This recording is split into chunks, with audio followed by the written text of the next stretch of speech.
Hey guys, welcome back to my channel. Today's video is how I load split rail scroll rods. Now I can't stress enough that the scroll rods I use are for my Stitchmate.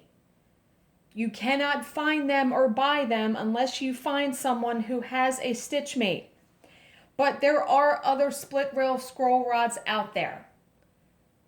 I know F.A. Edmonds, I think, makes some. I don't know of any other companies, but I'm pretty sure they are out there. So I thought I would show you how I load the scroll rods and get the tension and everything.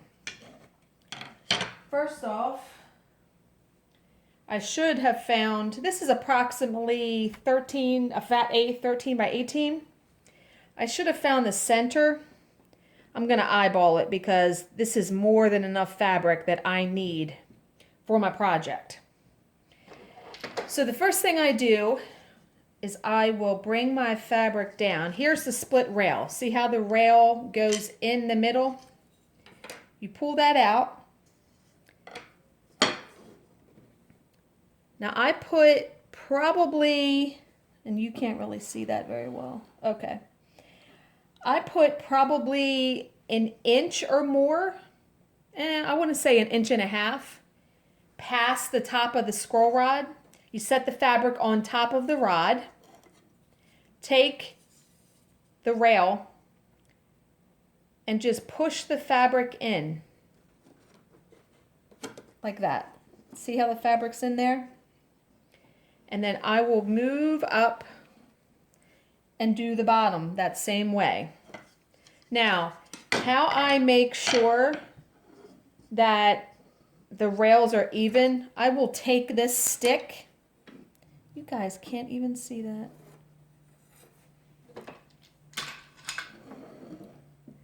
I will take this stick and put it on the side of the rod and just eyeball it and make sure they're even. But the same on the bottom. I will put about an inch and a half of fabric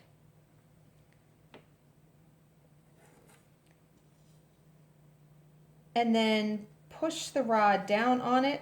Okay. Now these are the sidebars for the Stitchmate for these scroll rods. You can do any size. You can put it in here and here, here and here. That wouldn't give you hardly any stitching space. Here and here, here and here. Normally what I do is I will do here and here. Or even here and up here so I have room at the bottom. But that's what I'm going to do. So I undo the knobs enough that I can get the scroll rod in there. Let me scoot this down some so you can...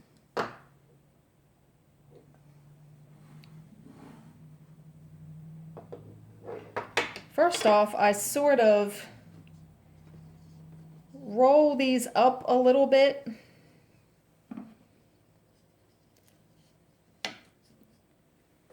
Just so I can get it in here. I'm going to do it there and there. And I'm not sure if you can see the side of that. I'll show you on this side. I usually put about an inch of the rod past the hole, if that makes sense. I'm going to show you on this side.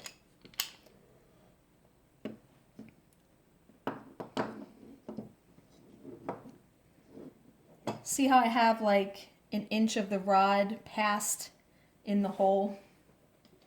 And then I will tighten the knobs a little bit, just until I feel some resistance.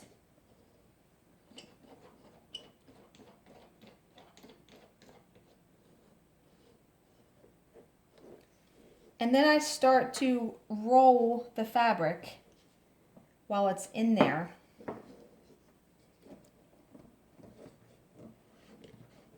Okay, I keep rolling the top and the bottom. Now remember, I marked the center of my fabric with this needle, so I would know where my starting point's going to be. I just keep fooling with it. Once I get the fabric where I want it, I will tighten. I'm going to tighten the top knobs until I can't tighten them anymore. And then I'm gonna roll the bottom. Actually, I'm gonna loosen the bottom a little bit so I can roll it. And as I roll it, it's tightening that fabric. This is pretty much drum tight. I'm gonna keep rolling it a little bit. I'm gonna tighten those knobs. And then because my needle, it's not exactly in the center, I'm gonna loosen these again a little bit and tighten it this way. Actually, there, that tightened it. Yeah, that's pretty tight. And sometimes you can even, you know, hold it with your hand and then tighten the knobs. And yeah, that is drum tight.